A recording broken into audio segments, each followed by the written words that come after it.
Hey guys, this is Pharaoh2091, and welcome back to Let's Play Phoenix Wright Ace Attorney Dual Destinies. Last time we left off, we were saying how the meaning of the word woods isn't actually, well, the word woods at all. After some digging in and everything, we know that is the identification number of the transport case, and it's also the ID number of, well, the bomb specialist. So we're saying that Detective Arm was trying to point out who the culprit was of the bombing, and it's none other than Ted Tenate. The defense wishes to indict Mr. Ted Tenate on the charge of the courtroom bombing. Whoa, that was a big shocker right there. Ted Tenate? Apparently, disabling bombs isn't Mr. Tenate's only specialty. Somehow, the victim must have realized that he was the bomber. So when she was caught in a blast, she left his bomb transport case number as her dying message. She used Mr. Tenate's own ID number to finger him up for the crime. Why would anyone go out of their way to write an ID number? Why wouldn't they simply write the person's name? He's got a good point there. What do you have to say to that, Mr. Wright? Not only Detective Arm would know the answer to that, but allow me to offer a theory. Perhaps Detective Arm couldn't recall Mr. Tenate's name in the heat of the moment. As I recall, this was the first meeting between the two. It's entirely possible they wouldn't have been familiar with each other. Or maybe using the ID number was a way to hide its true meaning from the real culprit, thus lowering the odds that they would erase the bloody writing. But no matter what the reason is, the important thing is the meaning behind her message. The fact remains that she wrote Mr. Tenate's ID number. Now, just one moment here. There hasn't been any proof yet that it was indeed Detective Arm who wrote it. The bloody writing wasn't found during the investigation after the blast. If Detective Arm had left a message, it should have been found at that time. Naturally, Mr. Tenate hid it before anyone else could discover it. And there's a simple explanation for how he was able to do so. What? Mr. Tenate was able to cover the message up because he's, wearing those weird goggles. Well, wait a minute. I wouldn't say he's still for details, but he says he can see a lot with those weird goggles, but I think that that's just whatever. But was he the first to find a body? Now I can't even recall. My God, I'm being in a... I can't remember anything here. If I haven't mentioned, it's been like a week or so since I actually played the game, the first 4 episodes that I recorded. So that's why I just kind of out of it. I'm not remember all the cases here. I don't know if he was the one who found the body or not, but I guess that would make sense. It's either the weird goggles, I mean, like seeing through things. I think he was the first to find the body, wasn't he? Yep. The first person to discover the bloody writing was Mr. Tenate himself. Okay, first one on the scene. Alright. That's why I forgot. When Mr. Tenate saw the victim had written his ID number, he used the bomb in the transport case to cover up the bloody writing as a stopgap measure. Oh, so that's why the message in blood was under the transport case. He didn't have enough time to try and scrub away the writing. If he didn't report the body right away, he would have looked suspicious. So those letters lived on to serve another function, when Mr. Tenate used them in another incident. Oh, the assault of Mr. Justice. Exactly. Mr. Tenate hit upon a plan to use the bloody writing for his own purposes. So he didn't clean it away. Instead, he made it look like Mr. Justice wrote it. By adding 2 lines to the writing that Detective Arm left behind, he changed the meaning of the message. He made it look like Mr. Justice was accusing Miss Woods of the attack. You know, but here's the thing, too. On the right, you can see that the R must be hidden from, like, because of debris. I'm sure it's going to come up later, but that's just kind of simple to point out there. So that means the only person who could have altered the bloody writing was the courtroom bomber, who was the same person that assaulted Mr. Justice. And that person is Ted Tenate! Gah! Oh man, can he be real? Oh man, this is a really big shocker there. Come on now, people. Isn't that hard? Order in a court! Order, I say! Looks like we will have to hear from the bomb specialist himself. Mr. Payne, please have Mr. Tenate take the witness stand. Yes, Your Honor. That was great, Mr. Wright. Just do what I do best, which is flying by the seat of my pants. Oh, I can handle it. But can you handle going to jail? Because that's where you're going, buddy. I finally draw Mr. Tenate back onto the witness stand. Looks like you'll get your wish, Goggle Man. Now watch me take your lies apart. You go do it, Phoenix. There he is. Mr. Tenate, I'm afraid we have a few more questions for you. I understand the situation, Your Honor. I was keeping a close eye on the proceedings from the gallery. The allegations are all laughable. Objection! I wouldn't be laughing if I were you, Mr. Tenate. The message in blood matches your ID number. Oh, that's kind of cool. The same ID number that is there on the bomb transport case. Such a far-fetched theory. No better than a tangled ball of wires. I've had them untangled for you in no time at all. You were the first person on the scene after Detective Arm left her message in blood. You were the only one who could have hidden the writing and then used it again later. I see times two.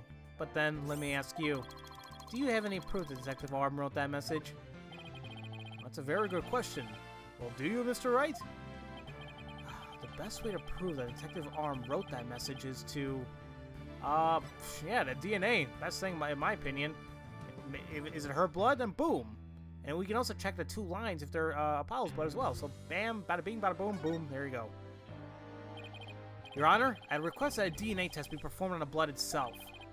Once we know whose it is, it will be obvious as to who wrote the message. Did you think about that, buddy? Very well. Bailiff, please put in a request for a DNA test of the forensics team. Yes, Your Honor. It'll be some time before we have the results of the analysis. Until then, let's hear more from the witness. I would like nothing more, Your Honor. I want the court to hear how ridiculous the defense's theory is. Alright. Let's hear your testimony on about after the explosion. I admit I was the first on the scene after the explosion, but there was no bloody writing there at the time. Anyway, there is no way Detective Arm could have written it. She struck her head on rubble and died near the courtroom entrance. She was too far away from where bloody message was found. So you're saying that the victim's body was nowhere near where the writing was? Precisely. It was plain as day that she could not have written it. It's true that the body was discovered near the entrance to the courtroom. Please have a look at the crime scene photo. As you can see, there is blood on the rubble near the victim's body. She must have died after hitting her head there. Okay, I'm gonna have to take a look at that closer. I'll take a closer look at that. I see. Alright then, Mr. Wright. You may cross-examine the witness. Do you have what it takes to take my infallible testimony apart? Well, we shall do that right now, hopefully. Now, let's take a look here. First off, I want to take a look at the, I want to take a look at the, crime scene photo here. Make sure there's nothing I'm missing. Now, let's look at the autopsy report. Trauma in the back of the head caused by impact of a flat object. Time of death between 8 and 11. Now, here is what I am not understanding here, or I'm a little iffy on, is they didn't say it was instantaneous. We can assume, yes, it could be, yeah, it was, but, I don't know. Take a look at this again.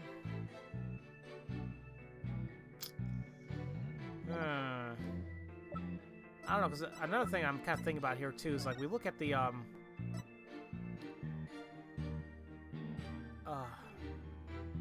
look at the writing there, we can see that part of it is hidden because of that rubble. So it makes me wonder, what exactly I could do here. I might have to press just in case. But there was no bloody writing there at the time. Just press. You were able to tell this even with those goggles on? With these goggles, there is no way I could have missed something like that. I can see quite well with them. In fact, I can see every hair on your spiky head. Oh, you have a few grays, Mr. Wright. What? Poor Mr. Wright. You're always working so hard, keeping our office together. Wait a minute. I don't have any gray hairs. Just kidding. Objection! I object to witness's attempt to prematurely give me gray hair.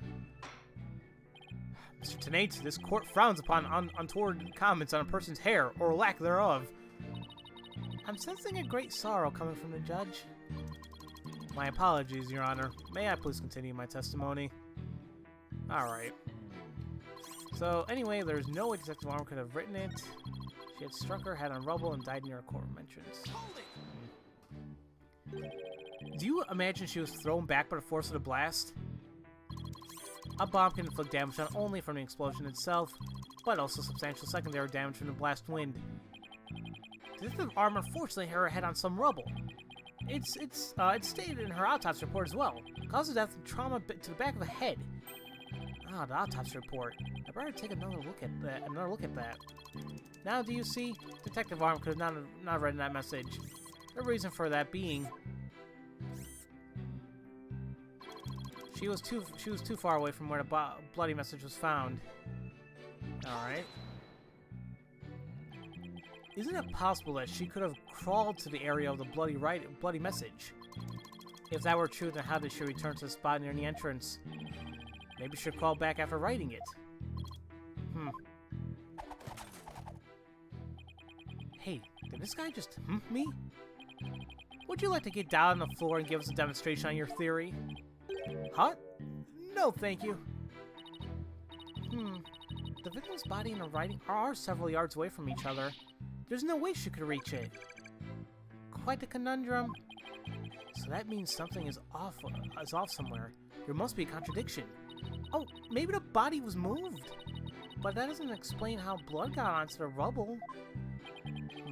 What if that was done by the real culprit after the fact? If that's the case, then something about that might contradict the evidence we have.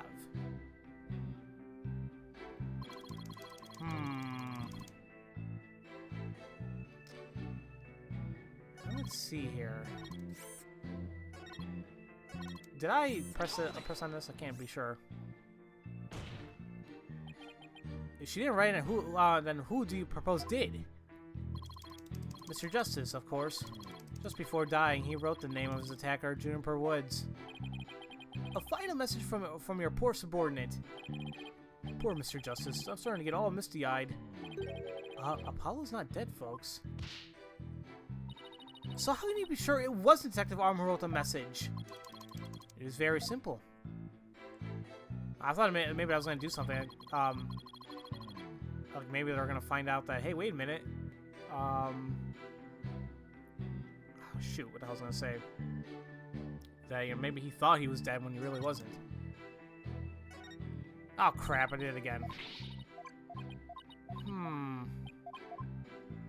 Shoot, I think I'm going to get a little confused here. That's why I hate playing Ace Attorney games blind, because I feel like I come off like an idiot. But here's the thing. Trauma to the head caused by impact of a flat object.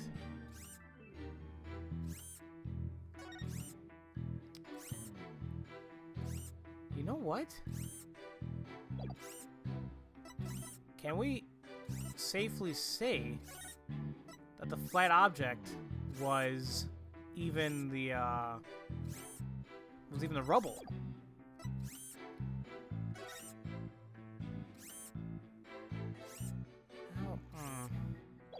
You know what? Where's the other photo? So I would think blood would show up there a little bit, wouldn't it? Or is it too zoomed in? You know what? No, even looking at the autopsy, it seems like she's too close to the thing. Or maybe it's just perspective-wise, or just the angle of it. I'm not going back and forth between these. Or maybe just the angle, but it's the autopsy report where I can use it somewhere. I just don't know where would be a good place to put it.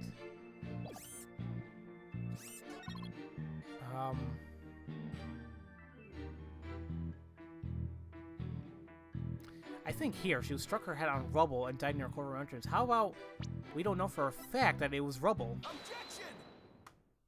Alright. I'm sorry this is taking me so long. I'm sure you guys are yelling at me. Pharaoh, it's not damn hard, but for me, I guess I'm just going over everything here. I apologize. I'm taking it slow. You are a terrible liar, Mr. Tenate.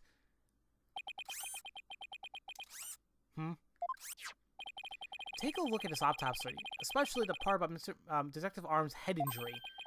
Cause of death, trauma to back of head caused by an impact with a flat object. Yes, what about it? Now take a good look at a bloody piece of rubble. It's sharp and pointed. Wait a minute, it was? It is pointy. Now wait a minute. Let me take a look at the Okay, that makes sense. Actually, I think, you know what I was thinking of? I was thinking of maybe when it said flat object, I was thinking like maybe the bottom portion of the rubble. But yeah, I guess there is a pointy object, pointy portion there, and there's blood all over it. That makes sense. All right. Hey, you're right, boss. It is pointy, just like your hair. That is odd, isn't it? What could be the meaning of this contradiction? I believe it means the victim did not hit her head on this piece of rubble. The bloodstain you see is just another fabrication. Its purpose is to mislead us into thinking the victim died near a courtroom entrance. Oh, he's being serious? Oh. Are you claiming a culprit moved the victim's body? That's exactly what I'm claiming. The victim hit her head on some other location, most likely on the floor or some other flat surface. And this location was somewhere near where the bloody writing was found. In that case, she definitely could have written a message. Your Honor, I have the results of the bloodstain analysis. Ah, very good timing. Let's take a look. According to this report, the message was written in Detective Arm's blood. And as the defense claims, only parts of the message that were added afterwards were written in Mr. Justice's blood. It would appear the defense's assertion is correct after all. Beautiful. Beautiful. Yes, you did it, Mr. You're right, boss. Now I have to drive it home. I'll have to take a good look at the bloody writing analysis later. Mr. Tenate, it is now apparent that you have told several lies to the court. I hope you have some sort of explanation for yourself. Does he? Fine, I will confess. You will? But then why are you so calm? This time I will tell the truth. Will you now? Okay, guys. I know it's probably a shorter little episode, but I have something I must do. So in any case, in the next episode, we'll hear the testimony about the truth and see what the hell he has to confess about. So, as usual, thank you all for watching, and I'll see you guys next time for Let's Play Phoenix Wright Ace Attorney Dual Destinies. I'll see you guys later.